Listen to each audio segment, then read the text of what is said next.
Hello friends, कैसे हैं आप सब। मैं हूँ भी, और आप देख रहे हैं मेरा YouTube channel nursing life and job. Friends, आज मैं आप लोग के लिए जो जितने भी ऑब्स्टेट्रिकल मेडिकेशन है वो लेकर के आई हूँ, उसका वीडियो लेकर के आई हूँ। एकदम शॉर्ट वीडियो, एकदम सिंपल एक्सप्लेनेशन है आप लोगों के लिए, बहुत ही इजी वे में है। और आपका जो बुक में बहुत सारा दिया हुआ है उसको ना याद करके आप इसको 3-4 पेज का नोट्स बनाना, और एकदम पूरा आपको 4-5 बार पढ़ोगे तो आपको हमेशा के लिए याद रहेगा। ऐसा ये वीडियो में आज आप लोग के लिए है।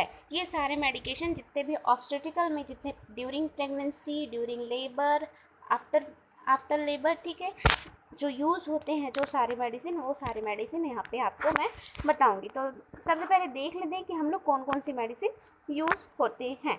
तो फ्रेंड्स, अगर आप इस चैनल पे नए हैं तो चैनल को पहले लाइक कीजिएगा, वीडियो को शेयर ज़रूर कीजिएगा, ज़्यादा से ज़्यादा शेयर करना, तभी आपको सबको इसका फ़ायदा मिलेगा। और अगर चैनल पे नए हैं तो चैनल को पहले सब्सक्राइब ज़रूर करना, क्योंकि इसमें नर्सिंग से रिलेटेड आपको सारे सब्जेक्ट के नोट्स मिल जाएंगे। तो चलिए स्टार्ट करते हैं हमारा आज का जो ऑब्स्टेट्रिकल मेडिकेशन है उसको। तो फ्रेंड्स, यहाँ पे आप देख रहे हैं कि इतने सारे जो टोटल 10 मेडिकेशन है वो ऑब्स्टेट्रिकल में यूज़ किए जाते हैं।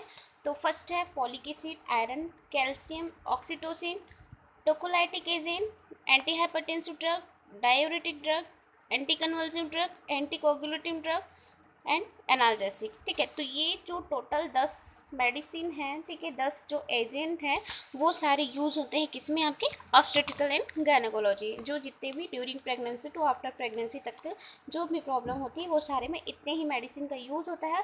और आपको एकदम सिंपल नोट्स मिलेगा इसका, आप 3 पेज में लिखिएगा और इसको हमेशा लाइफ टाइम के लिए याद कीजिएगा। ये आपके हॉस्पिटल ड्यूटी टाइम में भी काम आएंगे। ठीक है, बहुत ईजी सिंपल एक्सप्लेनेशन है फ्रेंड्स, तो आप इसका नोट ज़रूर बना लेना। तो चलिए स्टार्ट करते हैं हमारा फर्स्ट ड्रग। तो फ्रेंड्स, यहाँ पे जो 5 एजेंट्स होते हैं, oxytocic agent, tocolytic agents, anti diuretic agents, anti convulsive agent और एनाल्जेसिक एनास्थेसिया। ठीक है, तो जो मैंने पहले 10 बताया था उसी में से ये 5 ही है और अलग से नहीं है, वही 5 है। तो सबसे पहले हम देखेंगे ऑक्सीटोसिक एजेंट। तो ऑक्सीटोसिक एजेंट क्या होता है, आपने हॉस्पिटल में बहुत बार सुना होगा ऑक्सीटोसिन ऑक्सीटोसिन ऑक्सीटोसिन, लेकिन किसी किसी को समझ नहीं आता है कि ये क्या काम करता है। ठीक है, तो यहाँ पे हम देखेंगे प्रेगनेंसी के टाइम में कि ऑक्सीटोसिन जो है यूट्राइन कॉन्ट्रैक्शन का काम करता है। ठीक है, यूट्रस को कॉन्ट्रैक्ट करने का काम करता है, यूट्रस को स्टिमुलेट करने का काम करता है यूट्राइन स्टिमुलेंट से, और यूट्राइन टोनिक यानी कि उसकी टोनिसिटी को बढ़ा देता है। ठीक है, तो इसमें 3 मेडिसिन आते हैं। फर्स्टली ऑक्सीटोसिन, सेकेंड अर्गोडायरेटिव्स, थर्ड है प्रोस्टाग्लैंडिन। तो फर्स्ट हम देखेंगे ऑक्सीटोसिन का। ठीक है, तो ऑक्सीटोसिन को क्या बोलते हैं, नेचुरल हार्मोन्स। ठीक है, ऑक्सीटोसिन को क्या बोलते हैं, नेचुरल हार्मोन्स बोलते हैं, क्योंकि ये जो है, 1 सेकेंड,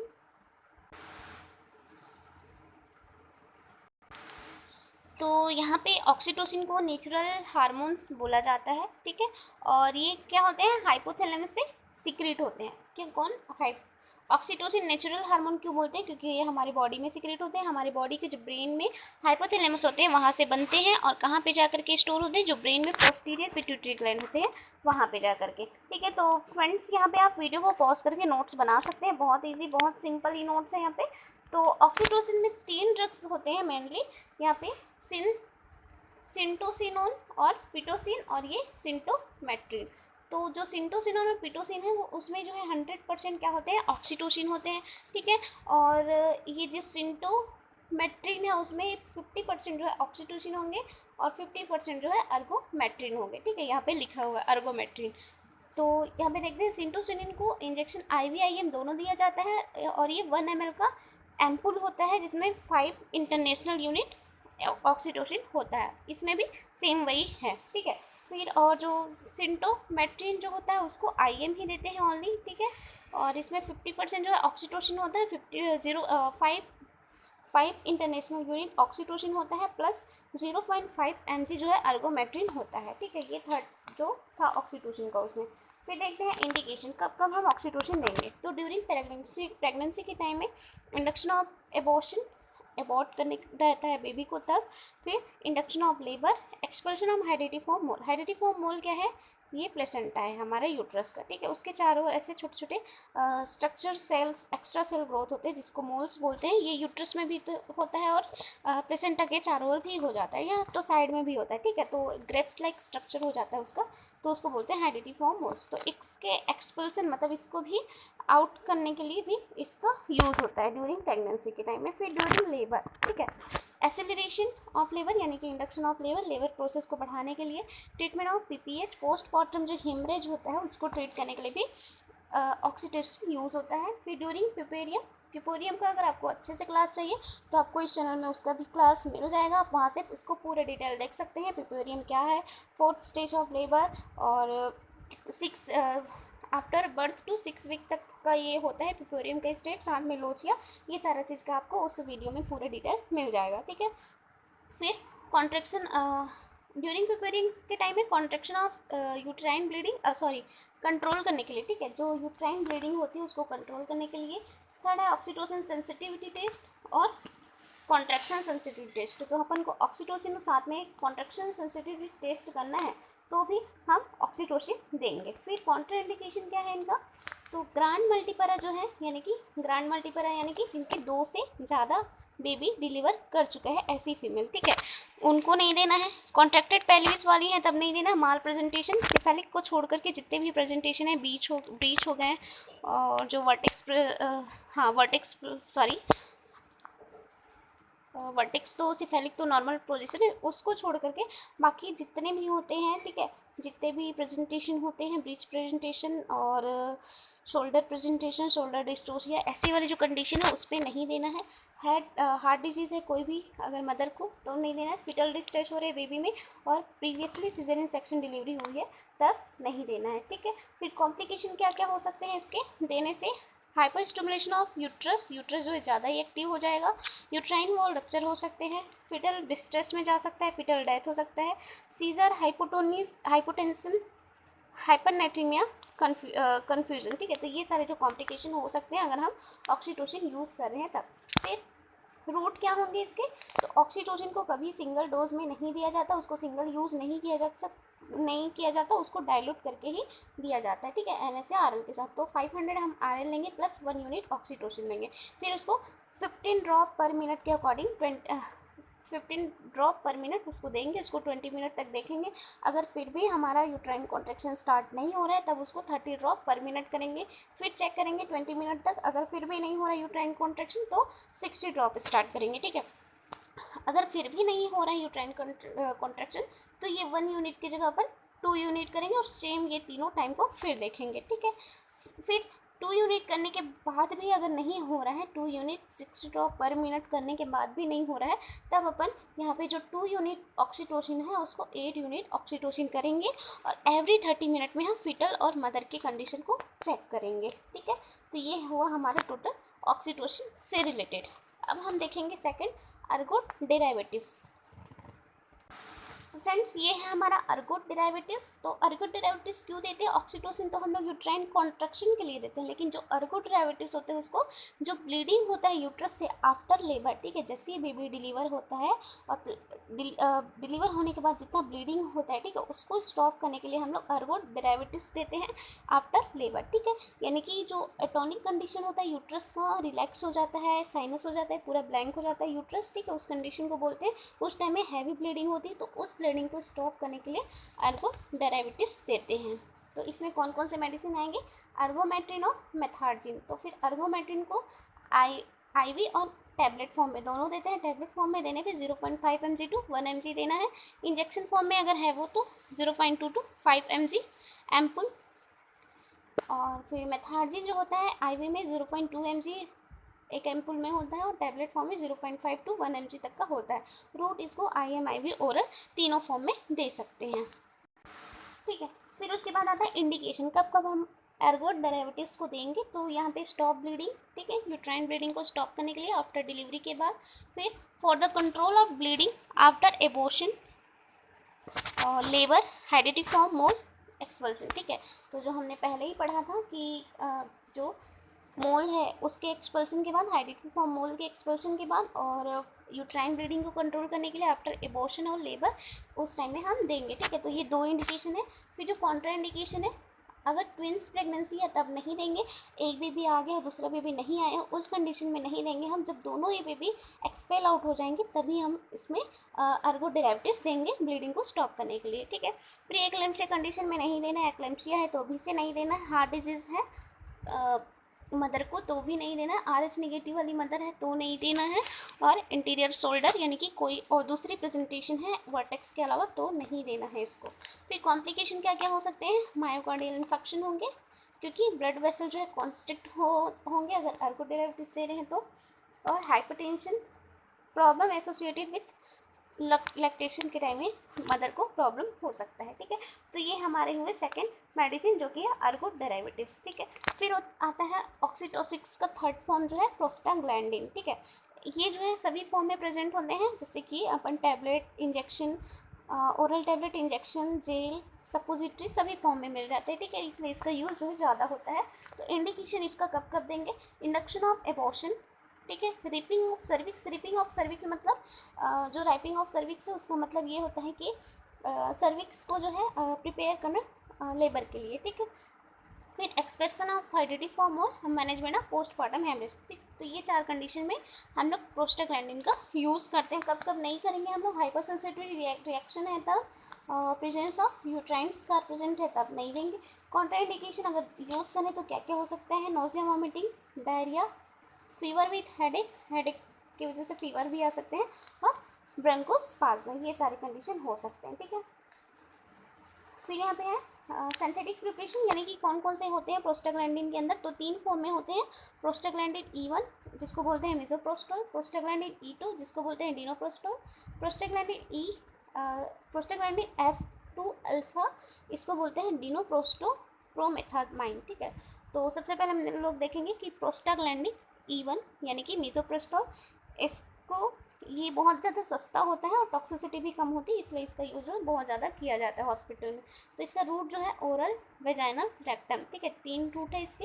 और इसका यूज़ जो है अपन रिपिंग ऑफ सर्विक्स यानी कि सर्विक्स को डायलेट करने के लिए या उसको प्रिपेयर करने के लिए यूज़ किया जाता है। फिर आता है प्रोस्टाग्लैंडिन E2 जिसको बोलते हैं डिनोप्रोस्टोल, ठीक। डिनोप्रोस्टोल टैबलेट फॉर्म में, इंजेक्शन फॉर्म में, जेल फॉर्म में, सपोजिटरी, पेसरी, ठीक है। तो यहाँ पे कितना कितना यूज़ होता है वो भी लिखा हुआ है यहाँ पे। तो ये डिनोप्रोस्टोल E2 प्रोस्टाग्लैंडिन E2 है। फिर उसके बाद प्रोस्टाग्लैंडिन F2 अल्फा इसको बोलते हैं डिनोप्रोस्टोप्रोमेथामाइन, ठीक है। तो इसको भी रिपिंग ऑफ सर्विक्स के लिए यूज़ करते हैं, और इंजेक्शन फॉर्म में, वेजाइना, सपोजिटरी, ये 2 फॉर्म में ये पाया जाता है, ठीक है। तो ये हुआ हमारा प्रोस्टाग्लैंडिन, ठीक। तो हमारा जो ऑक्सीटोसिस था फर्स्ट, ठीक है, वो हमारा कंप्लीट हुआ। अब देखते हैं सेकंड। तो फ्रेंड्स हमारा जो सेकंड ड्रग था वो है फॉलिक एसिड, ठीक है, जो हमने फर्स्ट से स्टार्ट किया था।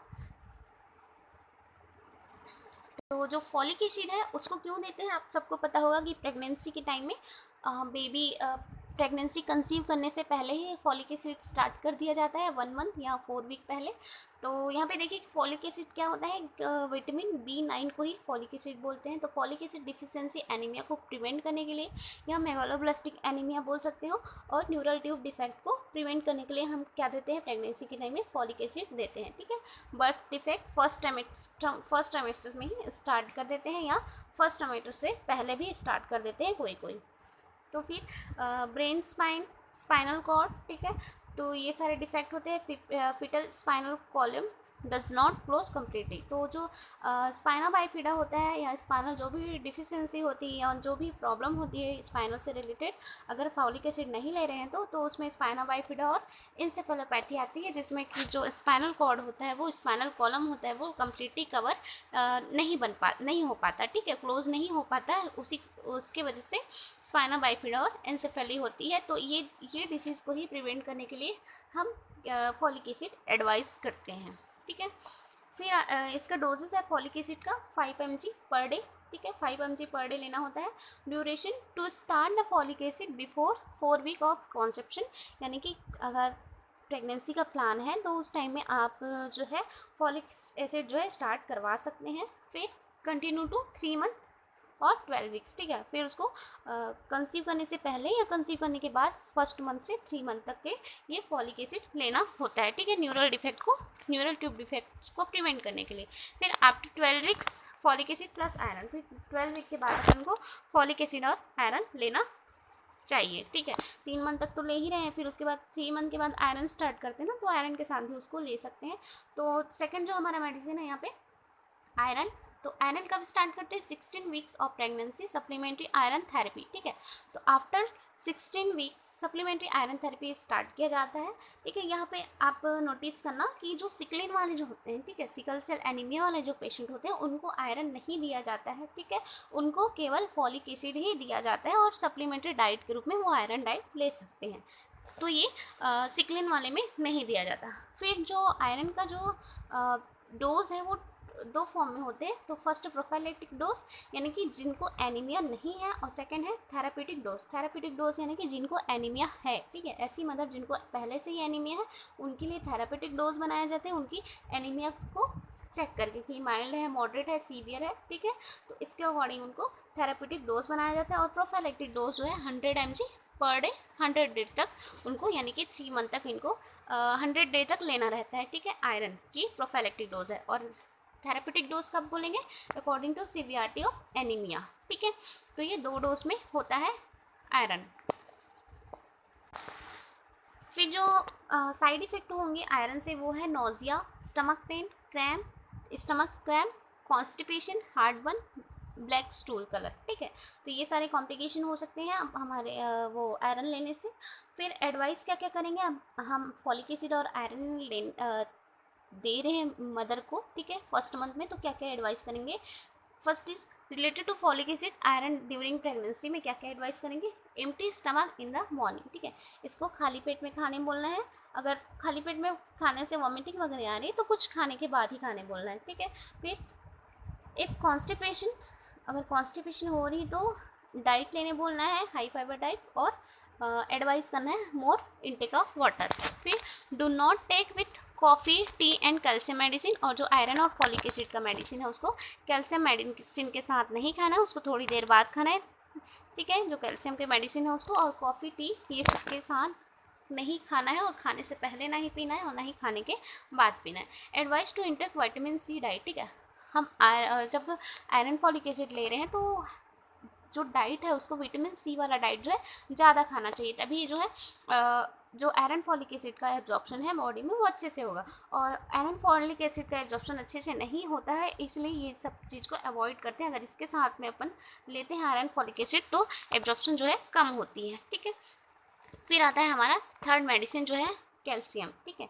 कैल्शियम क्या होते हैं? इसको जो है बोन की डेंसिटी वगैरह को बढ़ाने के लिए दिया जाता है, ठीक। तो यहाँ पे जो है कैल्शियम है वो ड्यूरेशन इसका 3 मंथ 12 वीक्स ऑफ प्रेगनेंसी, मतलब 3 मंथ के बाद जो है कैल्शियम स्टार्ट किया जाता है, और वो या 12 वीक्स के बाद ऑफ प्रेगनेंसी, और ये कंटिन्यू चलते हैं। फिर उसके बाद टू प्रिवेंट ऑस्टियोपोरोसिस। ऑस्टियोपोरोसिस क्या होता है कि जब बेबी है, ठीक है, मदर की यूट्रस में है, तो जितना मदर का बॉडी में जो कैल्शियम होता है उसको जो बेबी को भी ले लेता है, ठीक है, तो मदर का बॉडी जो ऐसी कमज़ोर पड़ जाएंगे, इसलिए यहाँ पे कैल्शियम भी एडवाइस किया जाता है। कैल्शियम एडवाइस जो ऑस्टियोपोरोसिस वगैरह की जो कंडीशन होती है, डेंसिटी कम हो जाती है बोन की, वो सबको प्रिवेंट करने के लिए यहाँ पे कैल्शियम स्टार्ट किया जाता है। डोज है इसका 500 पर डे, ठीक है, 500 mg पर डे दिया जाता है। साइड इफेक्ट इनका नोजिया वॉमिटिंग हो सकता है, constipation, dry mouth, stomach cramp, thrust, ठीक है। और ये एडवाइस क्या करेंगे कि आयरन और फॉलिक एसिड को एक साथ नहीं खाना है। आफ्टर 3 to 4 आवर कैल्शियम मतलब आयरन फॉलिक एसिड खाने के बाद 3-4 घंटे बाद अपन को क्या खाना है? कैल्शियम खाना है, ठीक है। और स्टोन डिजीज़ वगैरह वाले हैं तो उनको जैसे रीनल स्टोन ये सारे हैं तो उनको कैल्शियम लेना नहीं है, उनको जो है हाई डाइट लेना है, मतलब हाई कैल्शियम डाइट लेना है। तो फ्रेंड्स ये रही हमारी जो फर्स्ट के ड्रग्स थे, कैल्शियम हो गए, ऑक्सीटोसिक्स वाले जो एजेंट हो गए, और जो कैल्शियम आयरन फॉलिक एसिड वो हुए। अब बाकी के जो ड्रग हैं हमारे सेकंड पार्ट में मिलेंगे आपको। तो अगर आपको वीडियो अच्छी लगी तो कमेंट करके ज़रूर बताना, हम ऐसे ही आपके लिए डेली ओबीजी के नए नए वीडियो लेकर के आएंगे। तो ठीक है फ्रेंड्स, मिलते हैं हमारे नेक्स्ट वीडियो के साथ, next second part medicine, obstetrical medicine के साथ। तब तक के लिए bye bye, wish you all the best and good luck.